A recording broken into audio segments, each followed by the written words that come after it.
Okay then, good morning everybody, and you're all very welcome to our webinar this morning. My name is Olive Cogan, and I've been an e-commerce manager here at Net Affinity for the past 4 years. Prior to that, I worked as market manager with an OTA called Orbitz Worldwide for 4 years.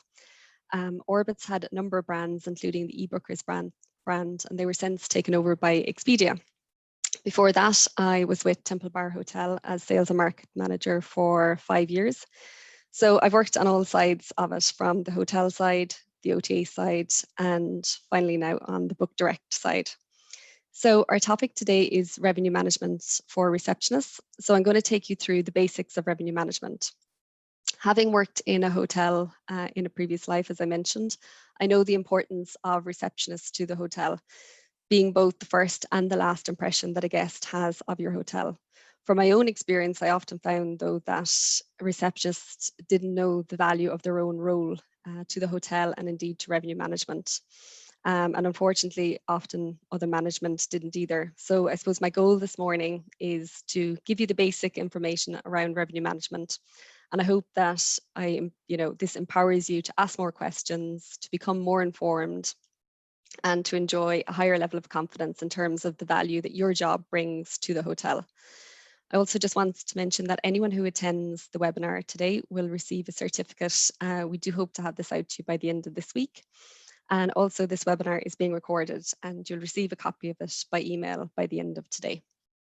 So let's take a look at the agenda. So today we're going to cover what is revenue management. We'll look at a definition and I'll explain in a bit of detail what it is. We will look at the revenue management systems and reporting.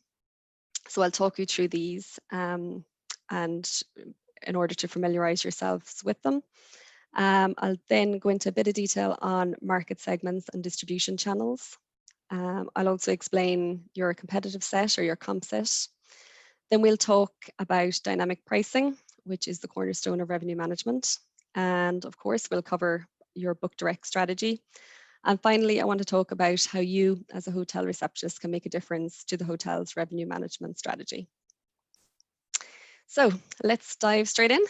What is revenue management? So one of the most common definitions of it is selling the right room to the right client at the right moment for the right price to the right distribution channel with the best cost efficiency. So as you can see from that definition, there's quite a few variables that a revenue manager needs to consider. And I think it's fair to say that revenue management, it's both a science and an art. So on the science side, you've got all the gathering of the data and the information and the crunching of the numbers. And then the art side of it is what you do with those numbers. So how do you segment the data and how do you forecast demand? For revenue managers, they need to decrypt patterns and discover trends in the data. And they need to think creatively in order to establish the relationship between numbers. And all the while, they have to remember that it's a perishable product. So perishable being anything that's sold by time, so by day or by week, etc. So it's all about using the available data and systems in order to maximize revenue and profits. So that brings me nicely on to the systems. So these are some of the systems that are in use by a revenue manager in the hotel. So you may be familiar with some or all of them, depending on your property. You will certainly, as a receptionist, be familiar with your property management system, your PMS. Examples include HotSoft and Opera. Most of our clients use Channel Manager. So this is a system whereby the revenue manager will input the rates, and these then rates are sent out to all the connected channels, including your booking engine, OTAs such as Booking.com and Expedia. Examples of channel managers include SiteMinder, Rate Tiger, The Edge, to name a few.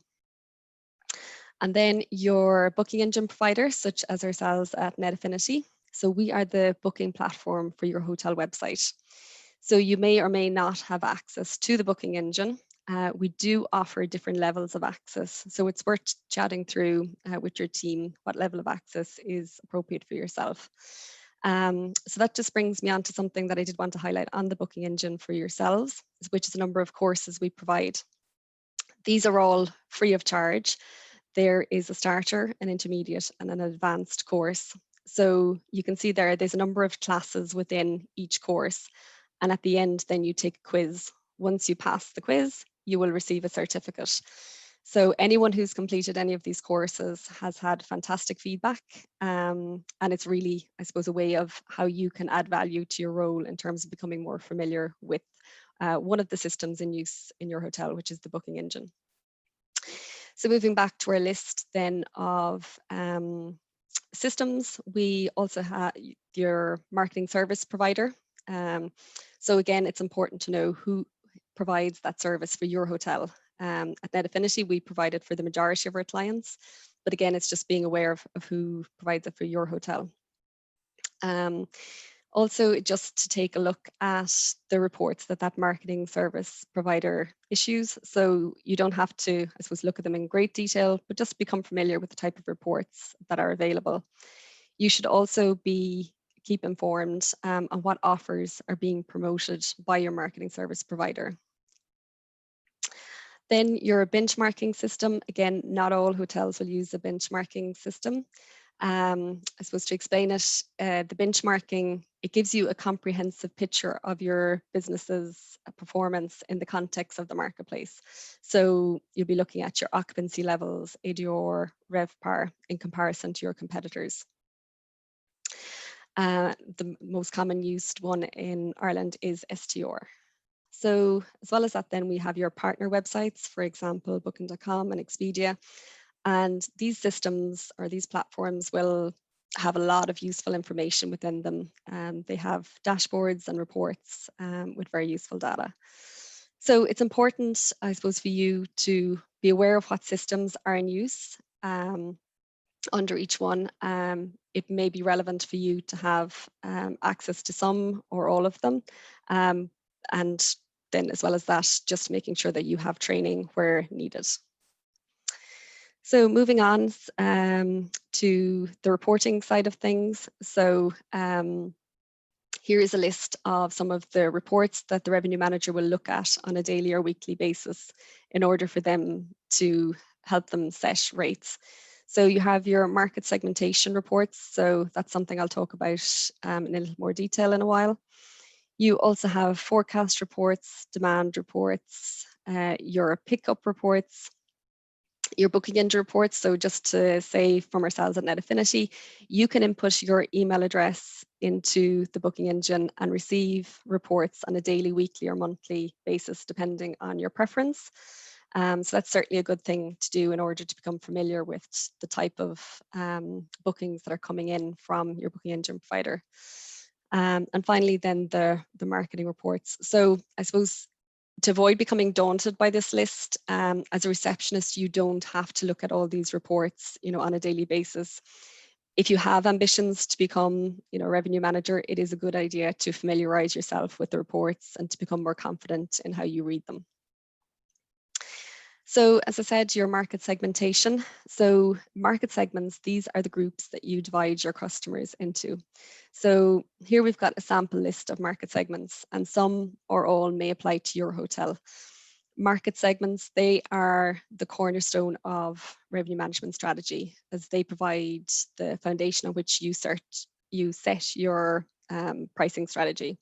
So for you, it's important to know and become familiar with which market segments apply for your hotel. So the level of corporate business, your direct leisure, which would be through your own website, OTA business, your FIT, which come through your tour operators, over the phone business, your group business, and your wedding business. So as I said, the important thing for you to know is which ones apply for your hotel.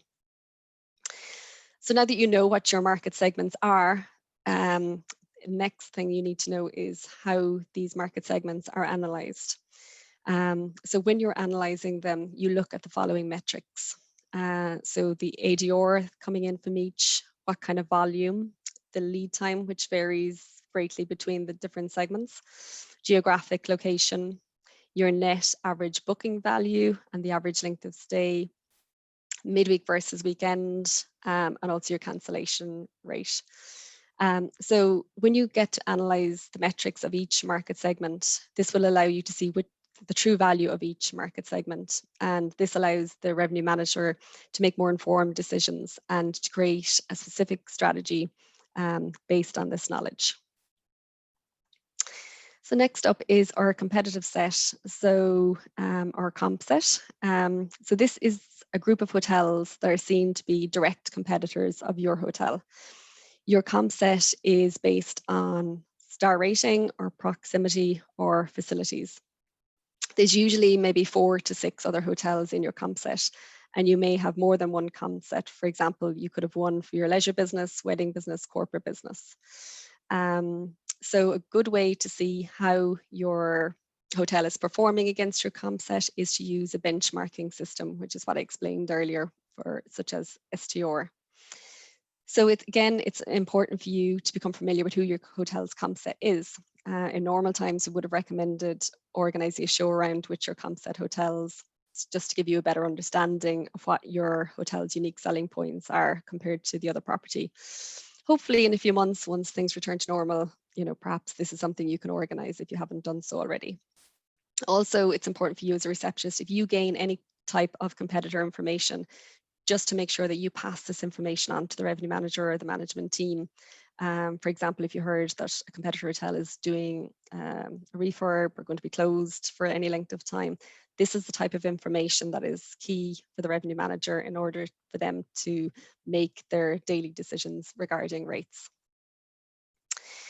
So next up, I'm going to look at pricing. So first off, to look at the basic indexes, which you need to become familiar with, or you may already be familiar with.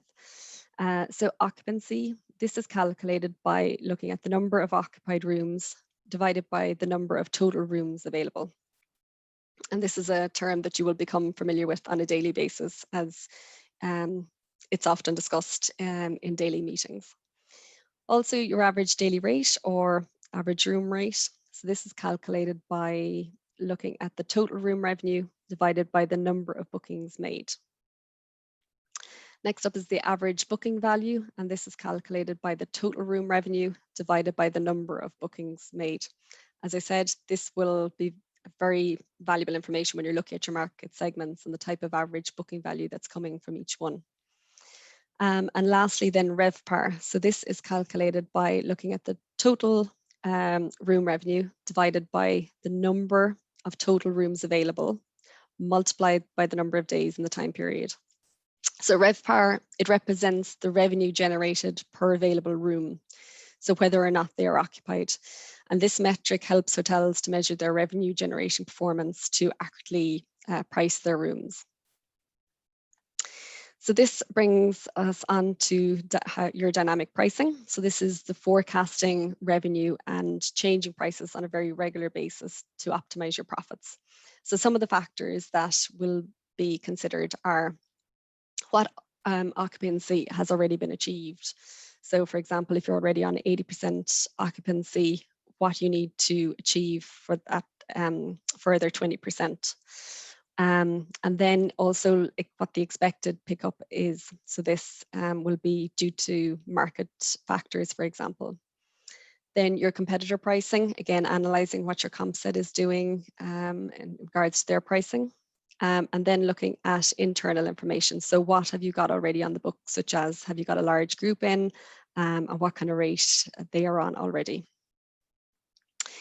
So other factors that we need to consider when looking at dynamic pricing are your peak and shoulder dates. So peaks will include your weekends, your event dates, your large groups that are in-house, weddings, conferences, etc. And then your shoulder dates will include, say, midweek from about, say, October, November through to February, March time, depending on the hotel, especially if you're dependent on leisure business. Again, this does vary by hotel and hotel type. Then midweek versus weekend. So most hotels will yield a higher rate on weekends, with some exceptions where hotel might have a strong corporate business. So some strategies that hotels will use to manage peaks include putting a minimum length of stay restriction on. So for example, if your Saturday nights are traditionally heavily occupied, then you may, and your Friday nights are struggling, you may consider putting a 2-night minimum length of stay on there to help boost your Friday night business. So as well as that, you could also consider using the CTA, which is close to arrival. So again, this means that no arrivals will arrive on the Saturday night. It does help the front desk team in terms of the amount of arrivals coming through. And this can be used, I suppose, in conjunction with the minimum length of stay restriction. Another strategy would be to close out less profitable rate plans. So any of your special offers, not having them open on weekends or peak dates. And lastly, even though I know a lot of you will shudder at the thought of overbooking, it is a necessary strategy that the revenue manager has to utilize over busy dates to ensure they're maximizing revenue, as was to allow for cancellations and no-shows. And no one quite understands the frustration of a revenue manager when they arrive into work and they hear that the previous day's occupancy finished at 98%, yet when they were going home the previous day, it was at 100%. That is particularly annoying for revenue managers. So I suppose one of the strategies they need to employ is overbooking. So next up is book direct. So this essentially means having a strategy in place that encourages your guests to book their hotel room on the brand site rather than through OTAs. So why are online travel agents so successful? I suppose one of the main reasons is their huge marketing budgets. I mean, we've all heard the figures of millions and indeed billions when it comes to these brands. It's allowed them to build huge global brands, even described as mega brands. And this also allows them to bid and outbid independent hotels for their own hotel name and also for really good search terms for that hotel. So as well as that, there's very simple booking process. We know ourselves, just 3-4 clicks and the booking is made.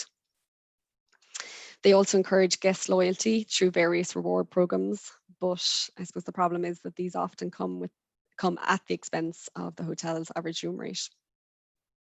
They are very good at creating a sense of urgency. So again, you may be familiar with, you're looking at a message that says 1 room left and then another message on the other side that says there's 5 people currently looking at this room. So that sense of urgency really increases conversion for OTAs. They are also very good at getting across that no commitment message.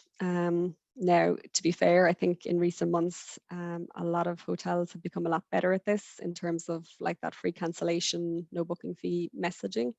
But OTAs have been doing this successfully for many years. They are also constantly testing and changing their website and improving the user experience. And even subtle changes can have a huge effect in terms of conversions.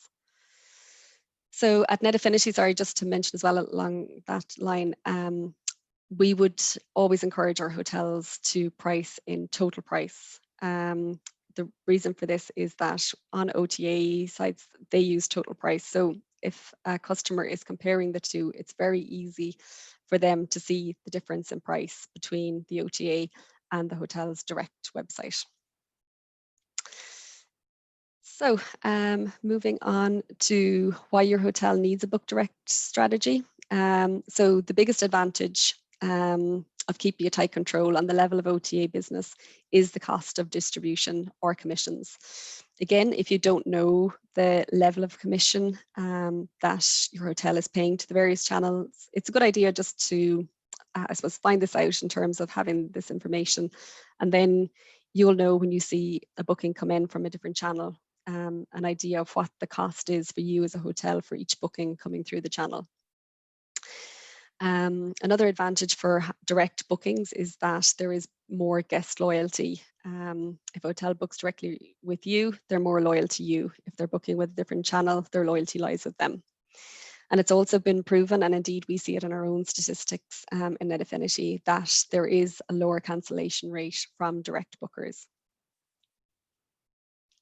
So how do you encourage more direct bookings? So first up, you need to decide what you're going to offer direct bookers. Most properties will offer at least a €10 lower rate on their own website, or free breakfast, for example. So the important thing is that you need to be consistent, and you need to monitor the OTA sites for any pricing issues. Also get to know your regular guests that might be coming through the other channels, and then you can explain the benefits to them for booking directly on your own site. So the constant and consistent messaging of the benefits throughout the site and on marketing messages is key. Not all hotels have a book direct strategy. Hopefully your hotel does. If you don't, or if you're not aware of it, then this is where you need to, again, get the information and find out what it is. And if not, maybe question why not. So just some tips now on managing rates on OTAs. So a commonly used tactic is to close out OTA sites before your own website, so thereby giving your own site the last room availability. Also reduce inventory of your most popular room types on the OTAs. So for example, you could close out your double room type on the OTA and keep the twins open so that you are showing available, but then the guest may contact you to see if you have a double room. So that's a good strategy to use. I mentioned minimum lengths of stay earlier. So you may want to kind of test the waters with this on OTA websites, especially for like your Saturday nights or any peak dates. It's a good idea to keep all packages and special offers for your own brand site. You're thereby, I suppose, giving your own customers an extra benefit in terms of an exclusive offer. So we'd also, I suppose, in terms of your book direct strategy, it's a good idea to have better cancellation terms on your own site. So for example, if you have a 24-hour cancellation rate or term on your own site, then you could think about 48 hours or 72 hours through the OTA sites. So as I move towards the end of the presentation, what I've done is obviously covered the basics of revenue management for receptionists. What I want to do now is devote a slide to the importance of receptionists for hotel revenue management. As I mentioned, you are the first and the last impression that a hotel guest has of the hotel. So the better that impression, the more satisfied the guest. And we all know that satisfied guests will return to your hotel. One of the most important attributes of a hotel receptionist is that you are inquisitive, which means you ask a lot of questions, which is a good thing. Internally, do not be afraid to ask lots of questions, especially regarding the topics I've covered today, like that. Find out the systems, the reports, the market segments, all that information, making sure that you know it for your property. Then externally, I suppose, using that inquisitive nature to gather valuable guest information and competitor information. It's this that makes you a valuable source of information in your hotel. But there's no point being a valuable source of information if you are not communicating it. So it's really important that you communicate all that information to the relevant stakeholders within the hotel. So I suppose the gathering and the communication of all this information, that's what makes you so valuable. And that's what allows you to contribute to key decisions that are made within the hotel, both in terms of revenue management and otherwise. So I suppose just never underestimate the value of this. So finally, just on the last slide, what I want to say today is, in order to increase your contribution to revenue management decisions, what you need to do is get informed. Do you know the answers for your hotel for what I've covered? If not, absolutely, that's okay, but get informed and find out that information. You will most likely need training in some areas, so just be confident in asking for that training. People will be impressed that you care enough to do it. Next, ask questions, and then you need to question the answers. So perhaps there's valid reasons for things that are happening in your hotel, but you only know that by questioning it. And that's how you really, truly begin to understand the answers. And then just know your value to revenue management. Many great receptionists go on to become great revenue managers. So best of luck with that. And so that brings me to the conclusion of today's webinar. So I just want to thank you all for joining me. I hope that you learned a few nuggets of information to take away. And hopefully you'll feel a bit more empowered to become more involved in revenue management.